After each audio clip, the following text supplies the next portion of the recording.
Hello everyone, welcome back to Target IES. I am Tech Chandeshwar and we were studying Power System 1 in that first unit Power Generation Methods. Okay, in that हमने क्या क्या देखा? हमने thermal power plant देखा, हमने gas turbine plant देखा, hydro power plant. Then in the last session we completed nuclear power plants. Okay, in this session we will see two more, that is wind and solar, and they will be last. After that our unit will be finished. Okay, solar and wind are comparatively very small. Okay, so don't worry, we will finish them very fast. Okay, so for दोनों के advantage almost same है. No greenhouse gas emission, no greenhouse gas emission, no pollution, आप ये भी कह सकते हो. Plus मेरा कोई भी फ्यूल कॉस्ट नहीं है. जैसे मेरा हाइड्रो पावर प्लांट में था तो fuel cost is negligible because आप विंड के चार्ज नहीं दे रहे, ना ही आप सोलर एनर्जी के लिए हमारे सन को सैलरी दे रहे हो. ओके, तो फ्यूल कॉस्ट नेग्लिजिबल होता है. बस मेरा एक इंस्टॉलेशन कॉस्ट है एंड नथिंग एल्स. ओके, वो हम बाद में देखेंगे. But first let's start with the wind. Wind energy, कौन सी एनर्जी को विंड एनर्जी बोलते हैं? The kinetic energy in the air in motion. जो एयर मेरी मोशन में है उसकी कुछ ना कुछ काइनेटिक एनर्जी होगी, that is my wind energy. निकालेंगे तो 1/2 mass of the air into में वेलोसिटी ऑफ एयर. इतनी एनर्जी स्टोर्ड है मेरी विंड में. Now I have to harness that energy. मैं उसी एनर्जी को कन्वर्ट करके इलेक्ट्रिकल में कन्वर्ट करना चाहता हूँ and then I will drive my load. Okay, so let's start. कैसे करेंगे हम? अब विंड एनर्जी है, उसको हमें पहले मैकेनिकल में कन्वर्ट करना पड़ेगा. उसके लिए क्या यूज करेंगे हम? टरबाइन. Turbine, okay. टरबाइन मेरी दो तरह की होती है. हॉरिजॉन्टल एक्सिस टरबाइन, जिसका एक्सिस हॉरिजॉन्टल हो like this. Okay, and my vertical axis turbine. Vertical axis कैसी होती है? Like this. यहाँ पे होती है और उसको यहाँ पे एक्सिस होता है mounted and it rotates around the pole. Okay, these are my vertical axis turbine. If you didn't get it, don't worry, I will show you an image in which you can easily see what is a horizontal axis turbine, what is a vertical axis. This is my horizontal axis wind turbine. ये आपको axis दिख रहा होगा. This is horizontal or parallel to earth. This is my vertical axis turbine. This is my vertical axis turbine. इसमें क्या होता है, जब एयर आएगी मेरी तो it will rotate like this. Okay, like this. Okay, दोनों के different applications हैं. This is used when the wind power is sufficient very high, क्योंकि इसमें एक ब्लेड ऊपर उठती है तो फोर्स ज़्यादा रिक्वायर्ड होता है. बट इसमें सारी की सारी ब्लेड्स डाउनवर्ड्स है, कोई भी ज़्यादा फोर्स नहीं है, सिर्फ वो अपने एक्सिस के अराउंड रोटेट करती है. जैसे कि हमारा हाइड्रो पावर प्लांट में, जैसे मैंने बताया था ना, इस कॉन्फ़िगरेशन में वर्टिकल कॉन्फ़िगरेशन में रोटर होता है हमारा हाइड्रो पावर प्लांट में. तो उससे क्या होता है, उसका वेट बैलेंस्ड रहता है. ओके, तो दो तरह की टर्बाइन है. Now at what speed can we generate power from wind turbines? लोग इसके लिए एक स्टैंडर्ड है बस जो हर कोई फॉलो करता है. मेरी विंड की स्पीड अगर 8 kmph है, eight this speed my turbine starts rotating but it do not generate any electricity. At the speed of around 12.5 12.6 or you can say 12. okay, 12 kilometer per hour. This is the cut in velocity, cut in speed of air, cut in speed of air at which my turbine starts generating electricity. My turbine starts generating electricity. Okay, and then it goes up to like 54 kmph तक जो power generation होता है उसका peak आ जाता है. उसके ऊपर अगर मेरी विंड की स्पीड भी बढ़ेगी then my power output won't change much. ठीक है, इतने स्पीड तक हमारा फिर पावर जनरेशन होता रहता है. Okay, now first conceptual thing is why wind flows. Wind flow क्यों करती है? Due to uneven heating of the earth surface by sun. Uneven heating of earth surface. Okay, ज्यादा पढ़ना है तो आप ज्योग्राफी में पढ़ सकते हो. ज्योग्राफी में पूरे के पूरे कॉन्सेप्ट्स हैं इसके, बट नॉट रिक्वायर्ड. बस आप इतना समझ लो, if this is a surface, यहाँ पे कम हीट हुआ, यहाँ पे ज़्यादा हीट हुआ, तो जहाँ पे कम हीट हुआ वहाँ पे प्रेशर क्या होगा, ज़्यादा होगा, और यहाँ से मेरी एयर फ्लो करेगी हेयर. ओके, जहाँ पे ज़्यादा हीट हो गया वहाँ पे वार्म एयर है, वार्म एयर क्या है, लाइट, लाइट एयर ऊपर चली जाएगी, लाइट एयर ऊपर चली जाएगी तो यहाँ पे नीचे प्रेशर डिफरेंस हो जाएगा, प्रेशर कम हो जाएगा क्योंकि एयर तो मेरी ऊपर चलेगी। Then my wind will come from low temperature zone to high temperature zone, okay. और ऐसे ही मेरी विंड फ्लो करती है। सो जो मेरी कोस्ट लाइन होती है, कोस्ट लाइन पे क्या होता है, suppose it is the coastline of India, here is water, ocean, it is land, okay, ocean and land. So due to sunlight ocean is not getting heater as compared to land, means land मेरी ज़्यादा heat हो जाती है because इसकी heat capacity कम होती है, but ocean मेरा कम heat होता है, वाटर है, ठीक है, वाटर की लेटेंट हीट ज़्यादा होती है, means more heat is required to raise the temperature of water. So जब सेम सनलाइट पड़ती है एक ही सन से तो मेरा ओशियन का वाटर कम हीट होता है बट लैंड का ज़्यादा हीट होता है। सो जहाँ पे ज़्यादा हीट वहाँ पे लो प्रेशर, तो मेरी विंड फ्लो करेगी और फिर मैं यहीं पे बीच में क्या लगा दूंगा, अपनी wind turbine, okay. Now India has a very long coastline, so we have an huge potential for the generation of wind energy और विंड इलेक्ट्रिसिटी, फाइन। अच्छा, इंडिया के स्टेट्स में सबसे सबसे लंबी कोस्ट लाइन किसकी है, which state has the longest coastline in India, it is Gujarat. तो जिसकी सबसे लंबी कोस्ट लाइन उसी का maximum potential to generate wind energy, fine, okay. Then we see turbine हमने देख लिया। अब जो इलेक्ट्रिकल का मेन कॉन्सेप्ट आता है, दैट कॉन्सेप्ट इज कि जनरेटर कौन सा यूज करें हम इसमें, okay. You know my wind speed is not constant, sometimes it will be fast, sometimes it will be slow, so my wind speed will be variable. This is the problem. Now if I use an here, like this is turbine, this is support pole, okay, and here if I use a synchronous generator or alternator, okay, these are two pole synchronous generator. Suppose certain speed at certain speed v1 जो मेरी output आएगी, speed है v1 speed है मेरी, यहाँ पे होता है एक, this is turbine, this is my gear box, okay. क्योंकि टर्बाइन की स्पीड तो इतनी होती नहीं, लाइक 3000 आरपीएम और 1500 आरपीएम, उतनी स्पीड में टर्बाइन नहीं घूमती, टर्बाइन की स्पीड कम होती है, but using gearbox we increase the speed, torque reduce होता है और गियर बॉक्स से स्पीड इंक्रीज होती है, ओके। ऐसा होता है यार, if I tell you like this is a bigger gear, this is a bigger gear, okay, जो मेरा टर्बाइन में कनेक्ट है, and then here is a smaller gear और इससे मेरा जनरेटर कनेक्ट होता है, ओके। तो मेरी स्पीड बढ़ जाती है।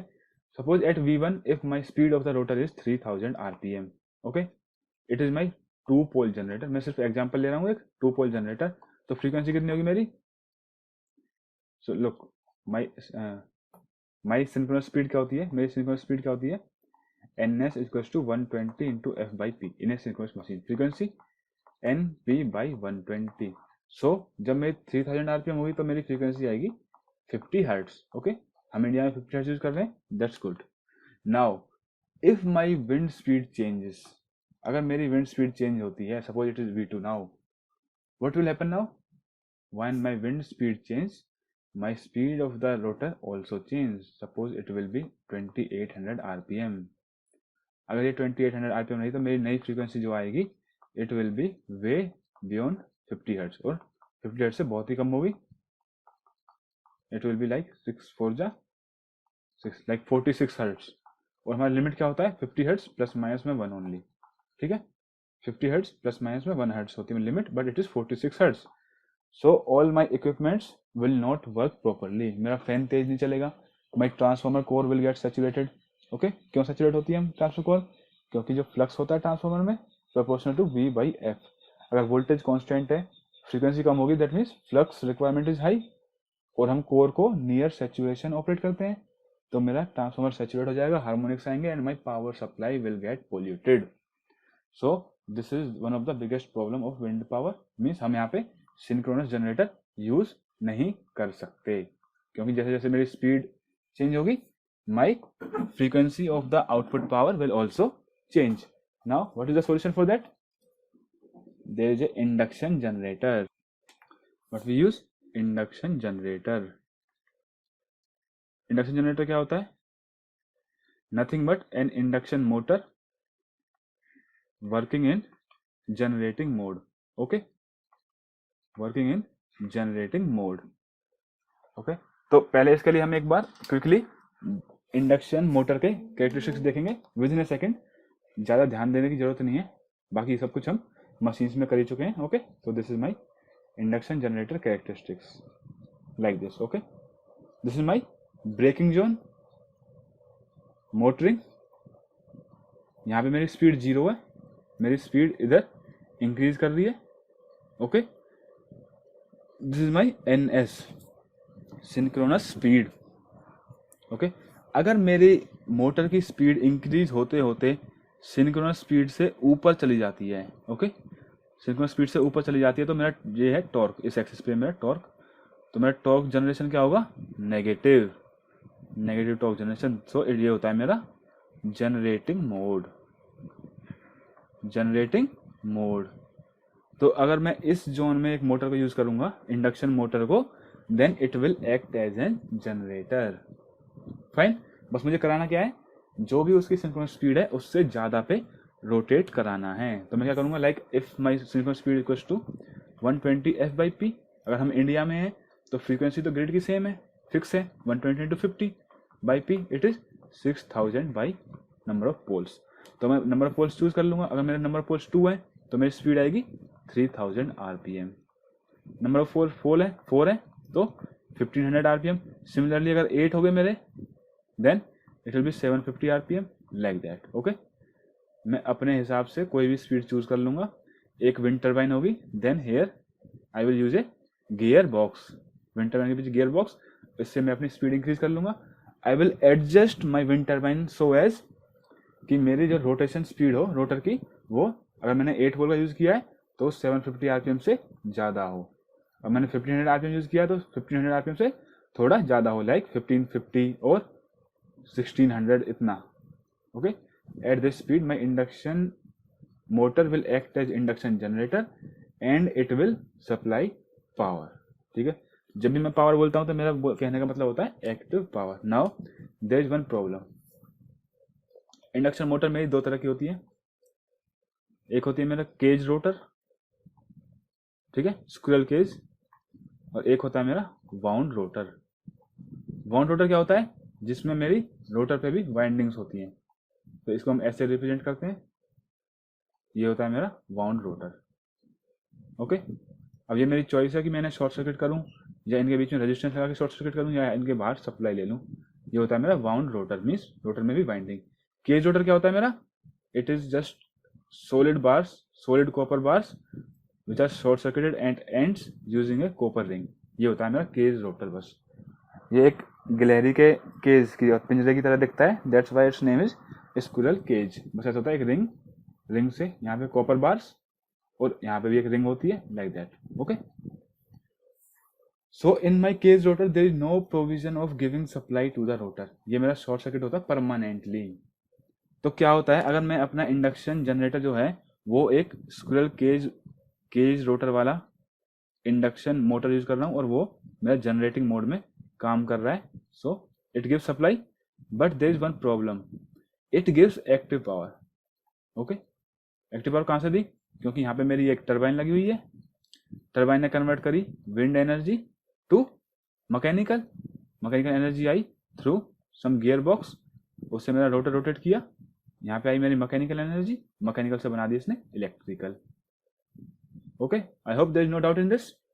तो ये मेरा एक्टिव पावर सप्लाई करता है, but to supply this active power it demands some reactive power back from the grid, क्योंकि इसमें कोई भी एक्साइटेशन का सोर्स नहीं है. क्या मैंने इसमें कोई भी डीसी सप्लाई दी पोल्स क्रिएट करने के लिए? क्या मैंने कोई इसमें एसी सप्लाई दी जिससे पोल क्रिएट हो? कुछ भी नहीं. इस मोटर के अंदर जो मेरा मैग्नेटिक फील्ड सेटअप होगा, रोटेटिंग मैग्नेटिक फील्ड, वो कहाँ सेटअप होगा? By taking reactive power from the supply. So my cage generator, अगर मेरा इंडक्शन जनरेटर क्या है, केज टाइप है, then it supplies active power but demands reactive power. तो या तो रिएक्टिव पावर को कौन सप्लाई करेगा? ग्रिड, या तो ग्रिड सप्लाई करेगी, या फिर other option is I can use a capacitor bank here. I can use a capacitor bank here to supply the reactive power to this induction generator. Now अब मेरे पास एक second induction motor होती है, कौन सी, wound rotor. अगर मैं wound rotor को use करूं तो मैं I can give supply to my rotor. तो जो मेरा मोस्ट कॉमनली यूज होता है, अब ये तो फिजिबल नहीं है कि हमें हमेशा कैपेसिटर बैंक लगाएंगे, कैपेसिटर का मेंटेनेंस करना पड़ेगा, so this is not feasible. Okay, so what we use wound rotor type induction motor, और उसको हम जनरेटिंग एक्शन में यूज करते हैं, और इसको यूज करते हैं हम as a DFIG, that is doubly fed induction generator. It is the only good concept of electrical engineering in the wind power, otherwise सब कुछ तो आप जानते ही हो, आप पहले से ही पढ़ रहे होंगे। Okay, doubly fed induction generator. Doubly fed means दो तरफ से फेड कर रहे हैं, मतलब हम एक तो स्टेटर में भी सप्लाई दे रहे हैं और हम रोटर को भी सप्लाई दे रहे हैं। Okay, now every power plant जो भी जिसमें जो भी जनरेटर होता है वो ग्रिड से तो कनेक्ट होता है, तो जो मेरा स्टेटर होगा, स्टेटर है जो मेरा, वो तो ग्रिड की 3 फेज सप्लाई से कनेक्ट है। अब यहाँ पे ग्रिड से सप्लाई आई 50 हर्ट्ज, तो मेरा स्टेटर डेवलप करेगा एक RMF। सपोज अगर ये 2 पोल की मशीन है मेरी, ठीक है, तो NS क्या आएगा मेरा 120 F/P, 120 F/P 3000 RPM। तो जैसे ही मैं स्टेटर पर 3 फेज सप्लाई दूंगा तो मेरे एक मशीन के अंदर 3000 RPM पर एक RMF rotating magnetic field setup हो जाएगा। तो एक तो सप्लाई मैंने स्टेटर को दे दी। Now I will give my second supply to the rotor, इसलिए तो बोला है doubly fed. I will give my second supply to the rotor. अब सीधे सीधे हम सप्लाई नहीं देंगे, for that we have an arrangement, क्योंकि हमें चाहिए कंट्रोल, और जहां भी चाहिए हमें कंट्रोल, वहां किसकी बात आती है, हमारे power electronic converter. So what is my circuit, you can see it here. See first, this is a turbine, wind turbine. काम क्या है, wind energy to mechanical energy, wind energy to mechanical energy, ठीक है। ये क्या है, gear box, क्या करेगा, स्पीड को इंक्रीज कर देगा, क्योंकि टरबाइन की स्पीड कम है बट जनरेटर की स्पीड चाहिए मुझे ज्यादा। Then this is my doubly fed induction generator. Okay, doubly fed induction generator. इसका जो स्टेटर है मैंने कहाँ सप्लाई दी, ग्रिड से। नाउ मेरी जो ग्रिड होती है उसको हम क्या बोलते हैं, इनफाइनाइट बस, ठीक है। पावर सिस्टम में पढ़ लेंगे हम कॉन्सेप्ट, कोई प्रॉब्लम नहीं है। इनफाइनाइट बस, इतना याद रखो बस कि इसकी वोल्टेज और frequency they never change, they are constant. Infinite bus, इसकी वोल्टेज फ्रीक्वेंसी कभी चेंज ही नहीं होंगी, बस इतना याद रख लो आप, बस इतना याद रख लो, वोल्टेज फ्रीक्वेंसी बिल्कुल चेंज नहीं होंगी इनकी, ठीक है। तो frequency will be 50 hertz fix. Okay, अब ग्रिड की फ्रीक्वेंसी 50 हर्ट्ज है, मुझे कंट्रोल अचीव करना है। My speed, wind speed varies, तो मेरी टरबाइन की स्पीड वेरी करेगी, गियरबॉक्स की स्पीड वेरी करेगी, रोटर की speed will also vary. Now to achieve control here what I do, जो मैं रोटर में जो मैं फेड कर रहा हूँ सप्लाई को, I make it variable voltage variable frequency. Okay, अब स्टेटर में तो हमेशा फिक्स होगा 50 हर्ट्ज, मैं इसको रोटर साइड से कंट्रोल करूंगा by varying the voltage and frequency. So मेरे पास 2 वेरिएबल है, तो मेरे पास रिएक्टिव पावर कंट्रोल के 2 ऑप्शंस होते हैं। यहाँ पे रिएक्टिव पावर कंट्रोल के 2 ऑप्शंस होते हैं, पहला power factor control, my first is power factor control and my second is voltage control, my second is voltage control. Okay, see I hope you got it. तो मैं यहाँ पे क्या करूँगा, जो यहाँ पे AC है, 3 फेज AC है यहाँ पे मेरा ग्रिड में, तो 3 फेज AC है। This 3 phase AC I will convert using a rectifier into DC, ठीक है। और इस DC को वापस इन्वर्टर लगा के फिर से बनाएंगे AC of desired voltage and desired frequency, क्योंकि ग्रिड की सप्लाई को डायरेक्टली तो हम दे नहीं सकते रोटर में, तो उसकी वोल्टेज को चेंज करेंगे, फ्रीक्वेंसी को चेंज करेंगे। और जो ये मेरा कंट्रोल सिस्टम है, it takes my feedback from the speed of the turbine. अगर मेरी स्पीड की टरबाइन की स्पीड इंक्रीज होती है, that means then it will reduce the frequency, increase होती है तो it will decrease the frequency, means बस उस पावर को कंट्रोल करने के लिए। So this is the doubly fed induction generator which is most practically used in all our wind turbines, okay, और विंड एनर्जी पावर प्लांट्स, ठीक है। तो हमने विंड के इतने सारे एडवांटेजेस देखे, so there must be some disadvantage also, सब कुछ तो अच्छा नहीं हो सकता। तो डिसएडवांटेज क्या है मेरा, एवियन स्पेसीज, नॉइज पोल्यूशन बहुत करती है wind turbine. If you have ever visited Jaisalmer side, there are number of wind turbines. वहाँ पे कभी नॉइज सुनना, this is very very high noise pollution. तो अगर ये टर्बाइन हमारी एवियन स्पेसीज, जो माइग्रेटरी स्पेसीज हैं, बर्ड्स हैं, उनके रूट में होती है तो बर्ड्स की डेथ हो जाती है. और मेरी विंड की स्पीड भी वेरिएबल होती है, इट वेरीज इन द वेदर्स और डे नाइट, तो इसमें डिफरेंस आता है और डायरेक्शन में भी डिफरेंस आता है. So intermittent supply, fine.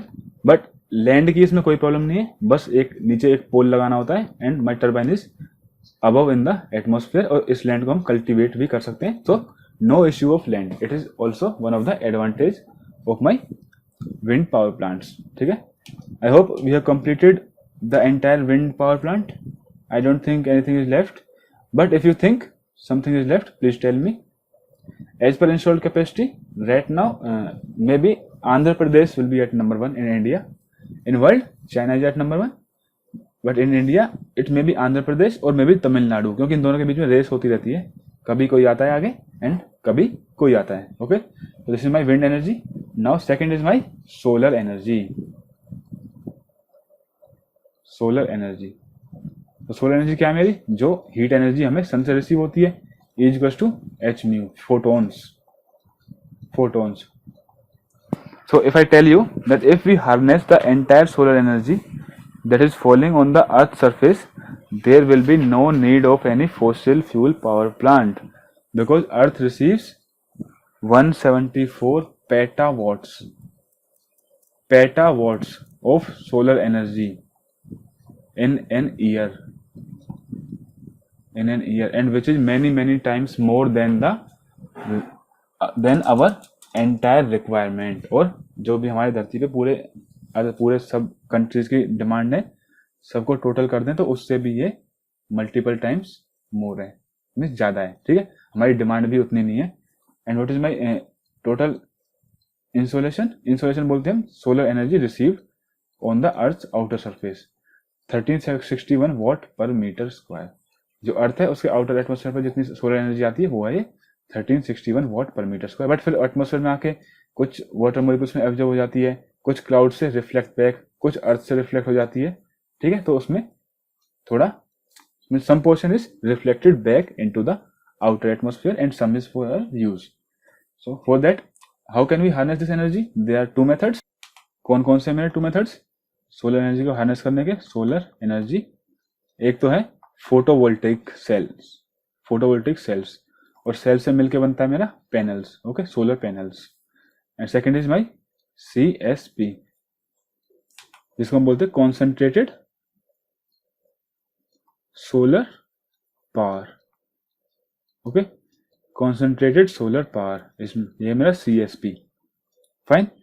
इसमें क्या करते हैं हम, इसमें हम यूज करेंगे लाइक पैराबोलिक रिफ्लेक्टिंग मिरर्स को यूज करके. Suppose there is a tower और ए बिल्डिंग, और सबको हम ऐसे सेट करेंगे कि जो सोलर का रिफ्लेक्शन है वो इस एरिया पे आके पड़े. ओके, सबका रिफ्लेक्शन हमारा इसी प्लेट पे हो आके ऑन द सेम डॉट. और यहाँ पे अगर हम कोई वेसल रख देंगे तो क्या होगा, इतनी हीट आएगी यहाँ पे, so that heat will convert the water into steam. Or then this steam may be used to rotate turbine and electricity will be generated. But there are very few power plants based on this principle. So इसमें क्या होता है, एक parabolic trough भी होता है, एक तो like this ऐसा भी होता है. इसके बीच में एक ट्यूब है हमारी यहाँ पे, सपोर्ट ट्यूब, उसमें वाटर होगा ट्यूब में, और सारी की सारी लाइट पैराबोलिक ट्रफ से इसी ट्यूब पे रिफ्लेक्ट होगी like this. ओके, या फिर एक सोलर डिस्क भी हो सकती है, लाइक एक कॉनकेव डिस्क, बीच में ये होगा वेसल, तो जितनी भी लाइट है डिस्क के हर पार्ट से वो लाइट इसी पे रिफ्लेक्ट होगी. इसकी फोकल लेंथ पे हम वेसल को प्लेस कर देते हैं. ठीक है, कुछ इस तरीके से, लाइक अगर मैं साइड से देखूँ तो this is dish and this is my vessel. Okay, यहाँ से सारी की सारी लाइट रिफ्लेक्ट होकर इस पे आती है. सो इन दिस हीट से बनाते हैं हम स्टीम, देन स्टीम से आती है टर्बाइन क्या करती है, हीट एनर्जी को मैकेनिकल में कन्वर्ट करेगी, और फिर इससे ये आएगी हमारी जनरेटर में, और generator converts it into electrical energy. So more the number of stages, more will be the loss and less will be the efficiency. तो हीट से इलेक्ट्रिसिटी बनाने में देखो, पहले आपने हीट से स्टीम बनाई, स्टीम से mechanical energy, mechanical to electrical, so a number of losses are involve, but पहले यही टेक्निक फॉलो होती थी. Nowadays they are PV cells. PV cell क्या होते हैं? एक मेरा सेल है एन पी टाइप, इस पे अगर मेरी सनलाइट फॉल करेगी आके, अगर उसकी energy H new is greater than the work function of the electron, means जितना इलेक्ट्रॉन को अपने ऑर्बिट से निकलने के लिए एनर्जी चाहिए, if the energy is of the incoming photons is more than that, my electron will come out and they will flow in a circuit like this. Okay, they will flow in a circuit और मेरा current आएगा, it will reach to the P. In this way my photovoltaic cell works. ठीक है, detail में आप material science में पढ़ सकते हो, no need, but this is the advanced technology, but the efficiency is only about 20%. but क्या advantage है मेरा? Heat to electricity direct, heat to electricity direct conversion. और मुझे यहाँ पे क्या मिलेगी? डीसी आउटपुट मिलेगा, लेकिन सीएसपी में आउटपुट क्या था मेरा? एसी, क्योंकि यहाँ पे जनरेटर होगा, तो जनरेटर तो हम सिंक्रोनस ऑल्टरनेटर और ऑल्टरनेटर ही यूज करते हैं. फाइन. नाउ एडवांटेज क्या सोलर एनर्जी के? कोई पोल्यूशन नहीं है, ठीक है, फ्यूल कॉस्ट कुछ भी नहीं है, बट प्रॉब्लम्स क्या है इसके साथ? पहली बात तो अगर क्लाउडी डेज हुआ तो सनलाइट नहीं आएगी, विंटर्स हुई तो सनलाइट की इंटेंसिटी कम हो जाएगी, ठीक है, और रेनी डेज, बारिश मॉनसून में भी सनलाइट नहीं आएगी, नाइट में सनलाइट अवेलेबल नहीं है, so it is intermittent and less certain. Less certain means we can't predict कि परसों लाइट आएगी या नहीं आएगी, और ए डे आफ्टर टुमारो और light will be, sunlight will be present और not. Okay, less certain. Plus the second thing is land requirement. See 1361 watt per metre square आया ऊपर, सपोज 50% हो गया लॉस मेरा, and suppose 600 watt per metre square पहुंचा अर्थ पे, और 20% efficiency है, ठीक है, इसका मतलब मेरा 1200 वॉट बनेगा hardly in 1 metre square. So 1 megawatt के लिए you needs lakhs of square yards land, and in a country like India जहाँ पे लैंड की पहले ही स्कार्सिटी है, तो वहाँ पे land requirement is a big issue. Okay, और फिर एफिशिएंसी पुअर है तो ज़्यादा सोलर पैनल्स रिक्वायर्ड होते हैं, और इनिशियल कॉस्ट क्या है मेरी? High. Initial cost is high. And my second is generate क्या होती है? डीसी. तो फिर डीसी बनानी पड़ती है हमें एसी इन्वर्टर लगा के, and then we step up and then we transmitted to the grid. So additional inverter sets are required, और जहाँ पे इन्वर्टर होते हैं वहाँ पे मेरी सप्लाई कभी प्योर नहीं होती, हार्मोनिक्स होते हैं, सो पावर सप्लाई की क्वालिटी उतनी अच्छी नहीं होती. But once installed around 25 years is the life of our solar panels. So इतने साल मेरे सोलर पैनल इफेक्टिवली काम करते रहते हैं. So once installed there is no fuel cost, and they are also possible to operate remotely. जैसे हमने hydro power plant में देखा था कि रिमोट ऑपरेशन पॉसिबल होता है, तो यहाँ पर भी मेरा रिमोट ऑपरेशन पॉसिबल है. अगर हम इंटरनेशनली देखें तो सबसे ज्यादा किसके पास होगा? चाइना ही होगा, उसके बाद यूएस होगा मेरा, China, US, Germany, like that. Okay, in India the maximum potential किसके पास है? Maximum potential to Rajasthan. Rajasthan because desert area है, वहां पे कभी भी क्लाउड नहीं बनते. क्लाउड क्यों नहीं बनते? ज्योग्राफी में पढ़ लेना, ये 30 डिग्री लैटिट्यूड पे 30 डिग्री लैटिट्यूड पे होता है मेरा राजस्थान, और यहाँ पे मेरी सिंकिंग एयर होती है, तो वहाँ पे क्लाउड फॉर्मेशन नहीं होता. That's why they are deserts. So यहाँ पे क्लियर वेदर रहता है हमेशा, और सनलाइट एडिक्वेट अमाउंट में आती है. So the maximum potential in India is of Rajasthan. और इंस्टॉल्ड कैपेसिटी में I think Tamil Nadu is at first. Okay, so I hope you are clear with the doubts in solar energy and wind energy, and what are the advantages and disadvantages. क्या advantage है, क्या disadvantage है. With this we finish our first unit which is power generating methods. Apart from this they are very less, like tidal energy, geothermal energy, तो उनकी तो आप definition कर लोगे, वही बहुत है. Ocean energy, like that. Tidal energy क्या होती है मेरी? लाइक वेव आई.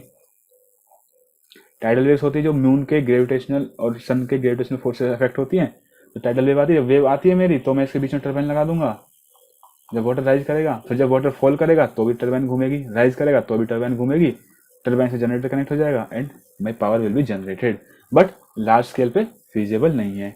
जियोथर्मल क्या आती है? Geothermal energy, there are some vents in the earth के क्रस्ट में कुछ वेंट्स होते हैं। वेंट्स मीन्स कुछ छेद जहां से मेरा हमेशा हॉट स्टीम बाहर आती है, क्योंकि नीचे क्या है? मेंटल। मेंटल क्या है? Molten metals. मेंटल में बहुत ज्यादा हीट होती है।